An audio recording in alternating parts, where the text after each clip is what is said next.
Bienvenue à tous. Avant de plonger, n'hésitez pas à partager vos impressions et les leçons que vous avez tirées de cette histoire dans les commentaires, et n'oubliez pas d'aimer et de vous abonner. C'est parti. Je n'aurais jamais pensé finir par publier sur un site comme celui-ci. J'ai toujours pensé que ce genre d'histoire était exagérée, ou du moins qu'elle n'arrivait qu'à quelqu'un d'autre, pas à quelqu'un comme moi. La vie a un sens de l'humour cruel, cependant, et parfois, elle vous plonge dans le retournement de situation qu'on attendait depuis longtemps. Je m'appelle Cédric, je suis un homme noir de 38 ans originaire d'Atlanta.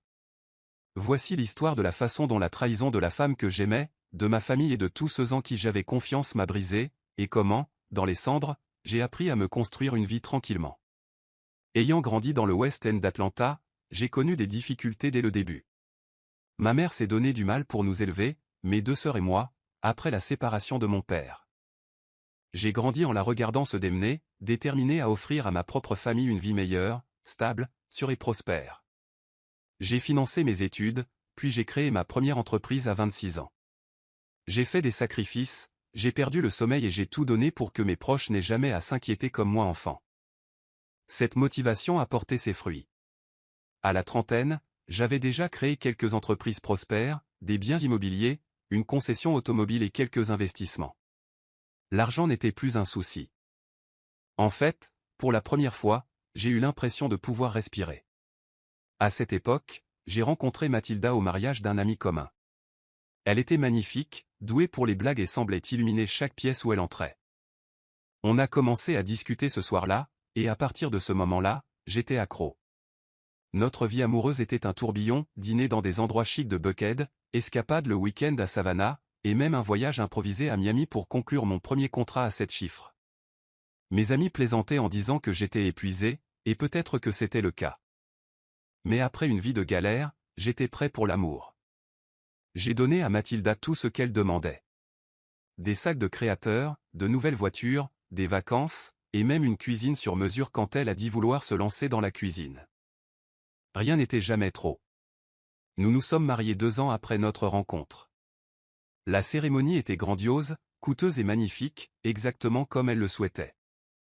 Elle a dit qu'elle voulait être mère au foyer, et c'est ce qu'elle a fait. 1 an plus tard, nous avons eu notre premier fils, Jérémia, et 3 ans plus tard, Alec. J'ai construit pour nous une maison de rêve en périphérie de la ville et j'ai veillé à ce qu'il y ait un fonds pour les études supérieures des 2 garçons avant même qu'ils n'entrent à l'école maternelle. Nos cartes de Noël étaient parfaites. Nos amis disaient que nous avions tout. Avec le recul, je réalise à quel point j'en savais peu. Pendant un temps, j'étais vraiment heureuse. Je rentrais à la maison avec l'odeur de ses bougies préférées, je voyais mes fils courir vers moi, j'entendais Mathilda rire avec ses amis dans le salon. Il y avait de la chaleur, du moins je le croyais, mais parfois, je percevais une certaine froideur dans les yeux de Mathilda lorsqu'elle me regardait. J'ai mis ça sur le compte du stress ou de l'ennui. J'étais occupé et souvent absent pour gérer des affaires, mais je prenais du temps dès que possible. Soirée en amoureux, journée au spa, virée shopping, tout ce dont elle avait besoin, je le lui fournissais. La première fissure se manifestait dans les petits détails.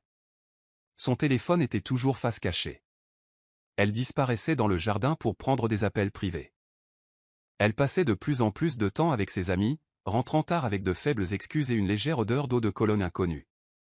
J'essayais de me convaincre que j'étais simplement paranoïaque, que tout cela faisait partie du succès, mais ce sentiment tenace ne m'a jamais quitté.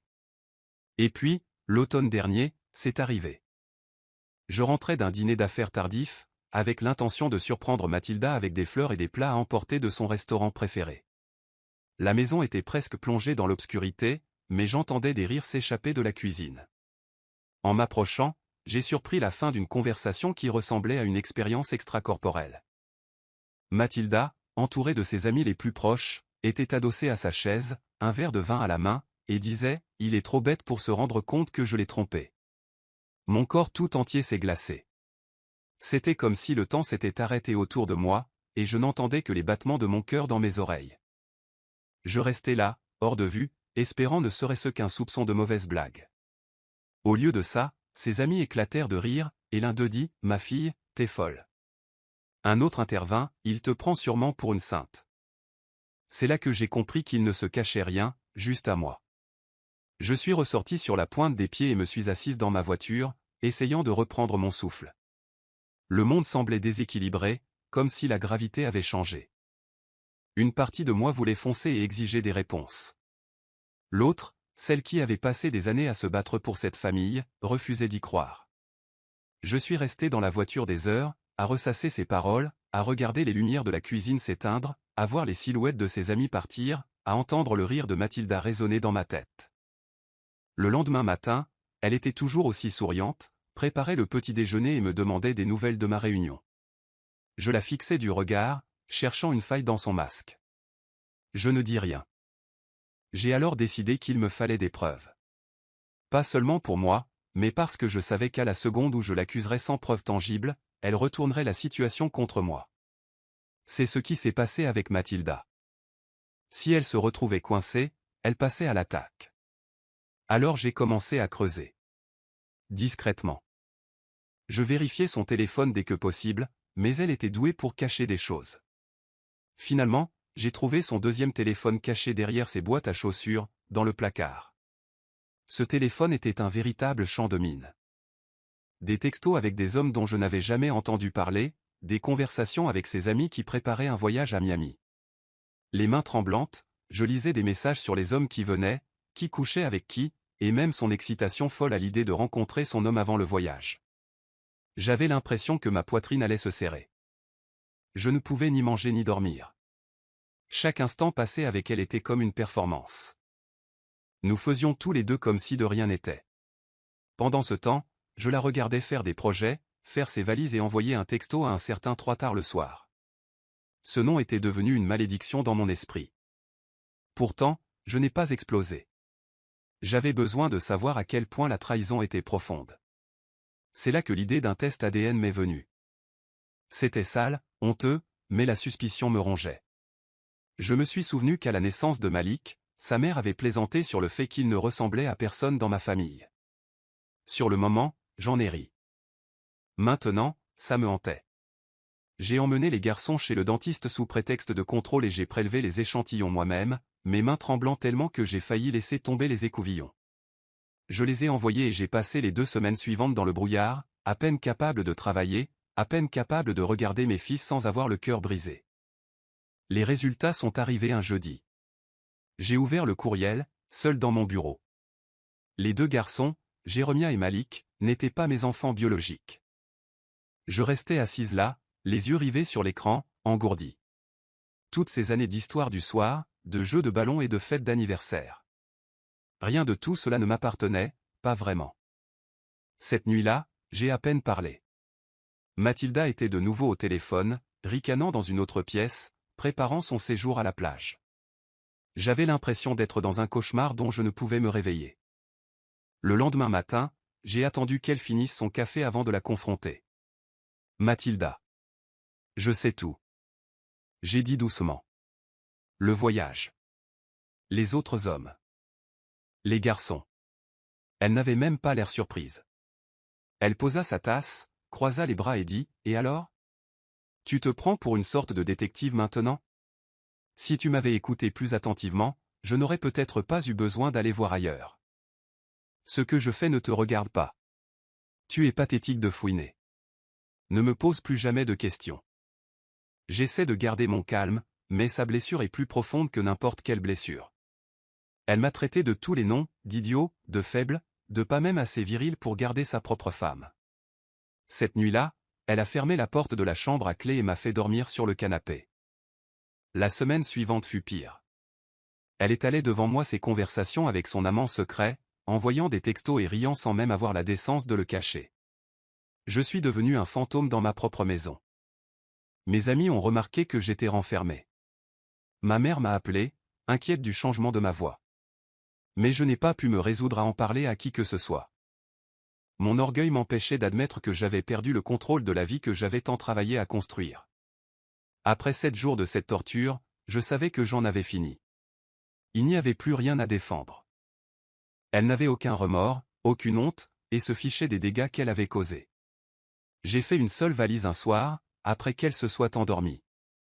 Je lui ai laissé un mot. Pas de colère, pas de menace, juste que je partais pour trouver la paix.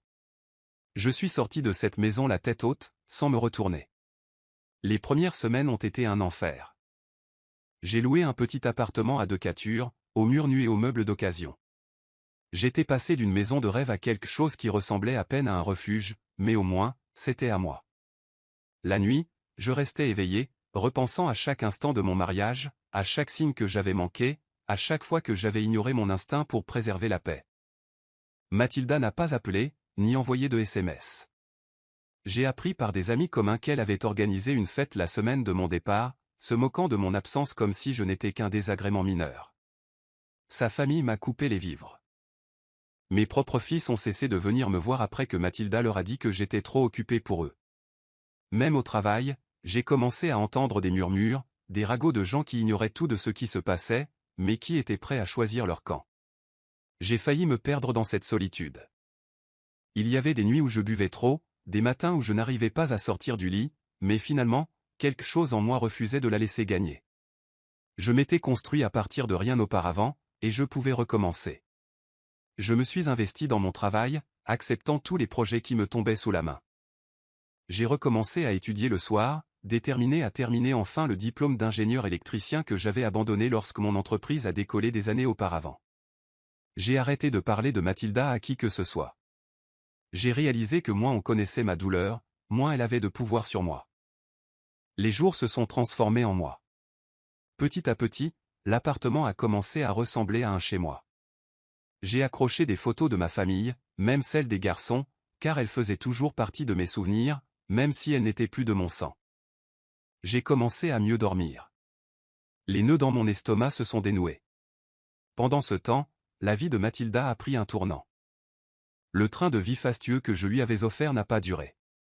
Elle a dilapidé ses économies et a commencé à vendre les objets dont elle se vantait autrefois auprès de ses amis, ses sacs de luxe, sa cuisine sur mesure et même sa voiture. Ses amis ont cessé de venir quand les voyages et les cadeaux gratuits ont disparu. Les hommes qu'elle fréquentait autrefois étaient introuvables quand l'argent s'est épuisé. Je ne me suis jamais réjoui. Je ne la surveillais pas, je ne consultais pas ses réseaux sociaux. Mais à Atlanta, on entend toujours parler de Mathilda. Des amis me disaient, discrètement, que Mathilda avait des difficultés. Elle a emménagé dans un appartement plus petit, après avoir vendu la maison. La rumeur disait qu'elle avait commencé à passer d'un homme à l'autre, non par amour, mais simplement pour joindre les deux bouts. Elle avait tout perdu. Et, je m'en suis rendu compte, elle n'avait probablement jamais rien eu de concret. 2 ans après mon départ, ma vie avait changé. J'avais obtenu mon diplôme, décroché un emploi à 6 chiffres à Charlotte et m'étais acheté un nouvel appartement. Rien de clinquant, mais une atmosphère paisible.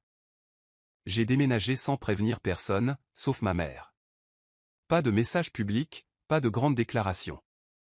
Juste une victoire discrète et personnelle. Je n'ai jamais revu Mathilda, pas en personne. De temps en temps, je voyais son nom apparaître dans d'anciens messages de groupe, où j'entendais une histoire racontée par quelqu'un qui ne connaissait pas la vérité. Elle ne s'est jamais excusée, n'a jamais pris contact avec moi. La femme qui m'avait autrefois appelé son roi m'avait réduit à néant à ses yeux. Mais j'ai fini par comprendre que son opinion n'avait plus d'importance. Jérémy et Malik, presque adultes, ont fini par poser des questions. Ils avaient entendu parler de ma famille, des tests ADN, des raisons de mon départ. Je ne leur ai dit que ce qu'ils avaient besoin de savoir, et je leur ai laissé le reste décider. Parfois, ils appellent, parfois je décroche. Il n'y a pas de fin facile, pas de retrouvailles, mais il y a de l'honnêteté. Ce qui surprend le plus, c'est que je n'ai jamais cherché à me venger. Je n'ai jamais dénoncé Mathilda, je ne l'ai jamais humiliée publiquement. Mon succès est resté secret. J'ai reconstruit ma vie non pas pour l'approbation des autres, mais parce que j'y étais obligé. J'ai appris que, parfois, la meilleure façon de tourner la page est celle qu'on se crée soi-même dans le silence, une fois que le bruit des autres s'est calmé. Avec le recul, la douleur est toujours présente. Une telle trahison ne laisse pas de cicatrice nette. Mais je sais aussi que je suis plus forte maintenant. Chaque soir, je ferme les yeux chez moi, libéré des mensonges et du chaos, et je repense à ces mots qu'elle a prononcés dans la cuisine. Il est trop bête pour se rendre compte que je le trompe. J'ai peut-être mis du temps à comprendre, mais au final, j'ai été assez intelligente pour m'en aller. Et c'est une victoire qu'elle ne comprendra jamais. Si vous avez aimé cette histoire, aimez, commentez et partagez cette vidéo avec vos amis. Abonnez-vous et activez la cloche de notification pour ne rien manquer d'une histoire marquante.